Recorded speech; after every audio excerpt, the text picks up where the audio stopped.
নিয়ম ছিল যে আমাদের ক্লাবের মিলে কোনো অসামাজিক কাজ হবে না, অসামাজিক কোনো কাজ হবে না। তো আজকে তো হোলি খেলার মধ্যে আমরা বাজারে ছিলাম, ক্লাবের মধ্যে হরিবর্তন হচ্ছে। তখন আমার সেক্রেটারি বাবুকে বললাম যে ভাই, ক্লাবের মধ্যে তো গণ্ডগোল চলছে, কি যাবো ক্লাবে? বলে তুমি ক্লাব সদস্য, তুমি যেতেই বলো। গিয়ে দেখে ক্লাবের মধ্যে তারা অসামাজিক কাজ করছে। যাওয়ার পরে আমাকে প্রথমেই গলার মেরে ধরে মাথার মধ্যে ঘুষি মারছে। তখন আমি বাঁচার জন্য চেষ্টা করছি। এই সময় আমার ছেলে গিয়েছে। ছেলে যাওয়ার পরে এখান থেকে যখন আমার ছেলে চলে গেছে, তখন আমাকে ছেড়ে আমার ছেলেকে মারছে। ওদেরকে জিজ্ঞেস করেনি কেন আপনাকে মারা হচ্ছে?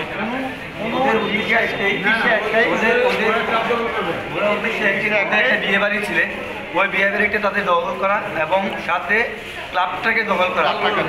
তো যে সুমন দাস রয়েছে ওই ক্লাবের সেক্রেটারি হওয়ার জন্য প্রচণ্ড চেষ্টা করছে। এবং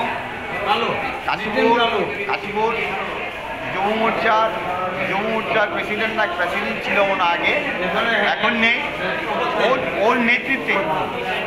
ওর নেতৃত্বে আমাদের কাশীপুরটা ধ্বংস করে দিচ্ছে। ওর নেতৃত্বে কাশীপুর ধ্বংস করে দিচ্ছে। কিন্তু আমাদের এলাকার লোক নেই, বাইরের থেকে ছেলে পেলে নিয়ে এসে চা কিছু করছে। যেমন ছিল বুলাশঙ্কর সাথে আছে সজল পাল আছে, তারপরে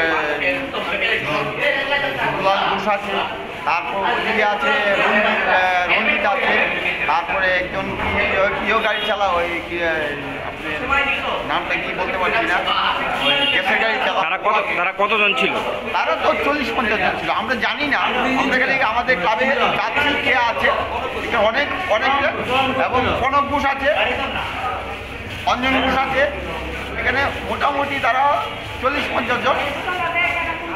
আপনাকে কোন জায়গায় আঘাত করেছে? আমাকে শুধু মাথায়, জানে আমাকে মাথায় আঘাত না করে পারবে না, আমাকে মাথায় আঘাত। পুলিশ কেস করেছে? পুলিশে খবর দিয়েছে এখন আমরা। এবং সুমন দাসের নেতৃত্বে এটা হয়েছে, একমাত্র সুমন দাসের নেতৃত্বে হয়েছে। যুব মোর্চার প্রেসিডেন্ট ছিল সুমন দাস, তার ধ্বংস এখন শেষ হয়ে গেছে, তার জ্বালা সহ্য করতে পারছে না। এখন কি করবে? তা এখন পুরা পাহাড় থেকে লোক পয়সা তো কামাই করে নিয়েছে না, 6 বছর পয়সা কামাই করেছে, ওই পয়সা দিয়ে ধ্বংস করে পুরোবার নিয়ে এসে আমাদেরকে কি নাম? আমার নাম নির্মল মণি। কোন জায়গায় ঘটনাটা হয়েছে? আমার ঘটনা হয়েছে ক্লাবে হয়েছে, শ্রী অরবিন্দের সঙ্গে ঘটনা হয়েছে।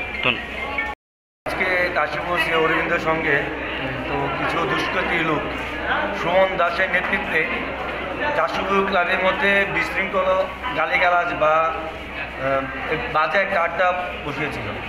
তখন আমরা ক্লাব সেক্রেটারিকে জানানোর পর ক্লাব সেক্রেটারি বললো যে গিয়ে দেখার জন্য কি হচ্ছে বা কী হচ্ছে। তখন আমার যারা সিনিয়র যারা রয়েছে বড়রা গিয়েছিল দেখার জন্য। তখন বড়রাতে যে যারা রয়েছে সুমন দাসের দুজন সহযোগী রয়েছে, যেমন বুলাশঙ্কর, তারপর দুলাল ঘোষ, সজল পাল, অঞ্জন ঘোষ, তারা আর কয়েকজন রয়েছে। তারা যাওয়ার পর আমার বাবার গায়ে প্রথমত অ্যাটাক করেছে। তো আমি খবর পেয়ে যখন আমি ছুটে যাই আমার বাবাকে বাঁচাতে, তখন কি হলো যে তার পরবর্তী সময় তারা আমার উপরে চড়া হয়, আমারে প্রচণ্ড মারধর করে। আমার গলায় মানে তারা ফুললি প্লেন ছিল, মার্ডার প্লেন, গলায় বোধহয় টিপ দিয়ে ধরেছিল। তাদের নাম কি? হয়তো বুলাশঙ্কর, এবং রয়েছে দুলাল ঘোষ, অঞ্জন ঘোষ, সজল পাল, এবং তাদের নেতৃত্বে দিচ্ছে সুমন দাস গ্রুপে কালো। ক্লাবটাকে দখল করার জন্য তারা আজকে এই ক্লাবের মধ্যে বিশৃঙ্খল সৃষ্টি করেছে। তো আমরা যখন এটাকে প্রতিবাদ করতে যাচ্ছি তখন আমাদেরকে বাধা সৃষ্টি করে। তো আমার বাবাকে প্রথম মারধর করে এই খবর পেয়ে আমি ছুটে যাই।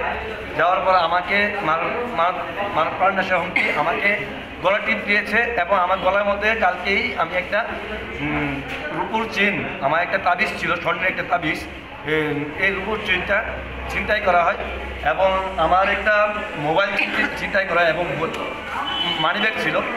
মানিব্যাগের ভিতরে ড্রাইভিং লাইসেন্স থেকে শুরু করে টাকা থেকে শুরু করে যা ছিল সব ছিনতাই করে নিয়ে যায়, বাবাকে মারধর করে। এবং যে ক্লাব সেক্রেটারি আমার একজন ডাক্তার ভাই ছিল, বড় ভাই, এই ডাক্তার ভাইয়ের কে ইট দিয়ে মেরে এই কানের এদিকে মাথা ফাটিয়ে মানে কান ফাটিয়ে দেয় এবং হাতের এই কবজি ফাটিয়ে দেয়। তাই এখন ছিল, এখন প্লাস্টার করতে তাদেরকে নিয়ে যাওয়া হয়। কিন্তু প্রচণ্ড এখন পরবর্তী সময় দেখা গিয়েছে যে আমার গলা টিপ তো দিয়েছে। আমার মারার প্ল্যানটা ছিল যে আমার অন্ডকোষ তারা টিপ দিয়েছে, টিপ দিয়ে ফুল্লি মারার প্ল্যান ছিল। এবং মাটির পালিয়ে প্রচণ্ড লাভ দিই, আমার এই প্রচণ্ড ব্যথা করছে, আমার হাত ব্যথা করছে। এবং তারা অনেকজনই ছিল মারার জন্য। কোন জায়গায় ঘটনা হয়েছে? কাশীপুর বাজারে, কাশীপুর শ্রী অরবিন্দ সবুজ ক্লাব। কয়টার সময় ঘটনা হয়েছে? এটা ঘটনা হয়েছে 2টা থেকে 2:15 এর আগে। কিভাবে আপনারা জীবিত আসলে?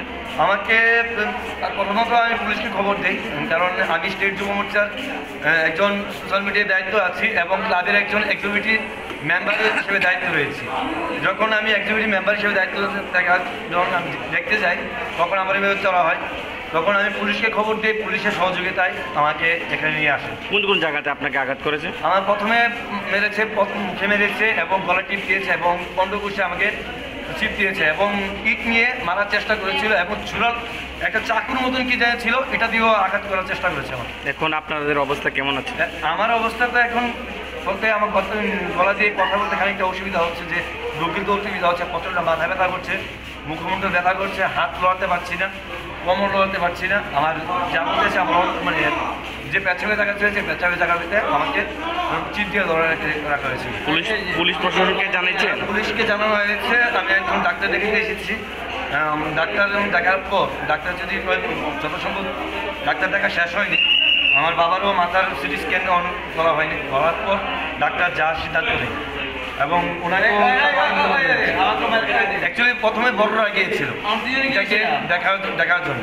ও তার বড়রা যখন মেরেছে, তখন আমি যখন ছুটে যাই, তখন আমার তো আঘাত।